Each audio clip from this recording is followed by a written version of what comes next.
মানে কনসেন্ট্রিক থেকে এক্সেন্ট্রিকটা কিন্তু খুবই ইম্পর্টেন্ট। এটা অনেক রিসার্চে বলা হয়েছে এবং আমি একটা আসসালামু আলাইকুম সবাইকে, আশা করি সবাই ভালো আছেন।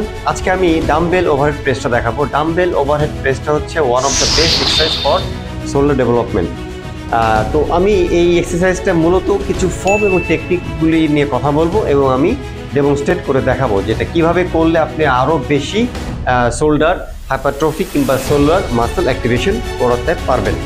প্রথমে হচ্ছে আমি ডাম্বেলটা প্রথম হচ্ছে ডাম্বেল ওভার প্রেসটা আমি সবসময় চেষ্টা করব যে বসে করার জন্য, কারণ দাঁড়ায় করলে হয় কি পায়ের উপর অনেক বেশি চাপ পড়ে। তাহলে আমি প্রথমে হলো বসে করার চেষ্টা করবো। তাহলে আমি যে কোনো একটা বেঞ্চে এরকম বসবো, বসার পরে আমি আমার পিঠটাকে বেঞ্চের সাথে লাগাই দিয়ে বসবো, ঠিক আছে? This my sitting position first. তো হচ্ছে আমি ডাম্বেলটা নিব। ডাম্বেলটা নেওয়ার পর দেখেন আমার ডাম্বেলের যে পজিশনটা সেই পজিশনটা কিন্তু খুব ইম্পর্টেন্ট। সেটা হচ্ছে দেখেন আমার যে এলবোটা কিন্তু একটু সামনের দিকে চলে আসবে, একটু ফ্লেয়ার ইন হবে, ফ্লেয়ার আউট না, একটু ফ্লেয়ার ইন হবে, মানে একদম এরকম না, ঠিক আছে? আমরা ডাম্বেলটাকে এই ফ্লেয়ার ইন করব, একটু সামনে নিয়ে আসবো যাতে আমাদের রোটেটর কাফ কোনোরকম যাতে ইনজুরি না হয়, ঠিক আছে? তো এটা আমার স্টার্টিং পয়েন্ট। আমি শুরু করব। তো আমি শুরু করার আগে আমার চেস্ট সামনে থাকবে, শোল্ডার পিছনে থাকবে এবং আমার পিঠটা থাকবে হচ্ছে চেয়ারের সাথে একদম লাগানো থাকবে, ঠিক আছে? এবং দেখেন আমার ডাম্বেলটা কিন্তু একটু দূরে সরানো, একদম কাছে না, একদম বেশি দূর না, এইটু মানে আমার এই শোল্ডার টাচ করে এই অবস্থা, ঠিক আছে? তো I am ready to go. আমি এখন কি করব? ডাম্বেলটাকে উঠাবো, যেহেতু ওভারহেড প্রেস আমি উঠাবো।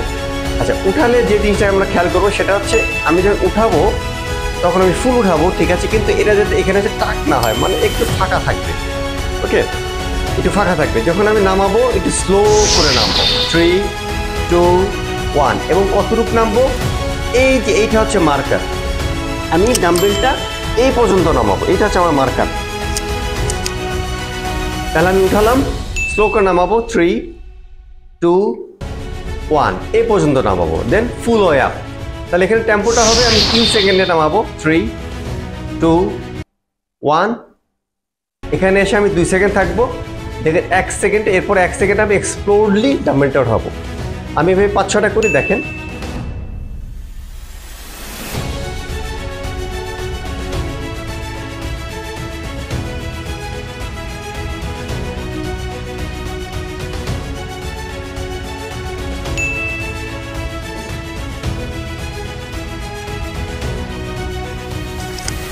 তো এটাই হলো ডাম্বেল ওভারহেড প্রেস। এখানে একটা কথা মনে রাখতে হবে যে আমাদের উঠানোটাকে বলা হয়, এখানে উঠানোটাকে বলা হয় কনসেন্ট্রিক আর নামানোটাকে বলা হয় এক্সেন্ট্রিক। মানে কনসেন্ট্রিক থেকে এক্সেন্ট্রিকটা কিন্তু খুবই ইম্পর্টেন্ট। এইটা অনেক রিসার্চে বলা হয়েছে এবং আমি একটা রিসার্চের একটা লিঙ্ক আমি ডিসক্রিপশন বক্সে দিয়ে দিচ্ছি, আপনারা দেখতে পারেন। এখানে অনেক রিসার্চ করা হয়েছে, তার মধ্যে একটা রিসার্চ আমি আপনাদের সাথে শেয়ার করছি যে আপনার উঠানোর থেকে কিন্তু নামানোটা খুবই ইম্পর্টেন্ট। তাহলে আমরা যখন নামাবো একটু স্লো নামাবো এবং ডাম্বেলটা আমি এইটা হচ্ছে আমার মার্কার, আমি অতটুক মতো নামাবো, ঠিক আছে? মানে আমার রেঞ্জ অফ মোশনটা যত বেশি বড় হবে তত কিন্তু আমার মাসেল হাইপারট্রফি হবে।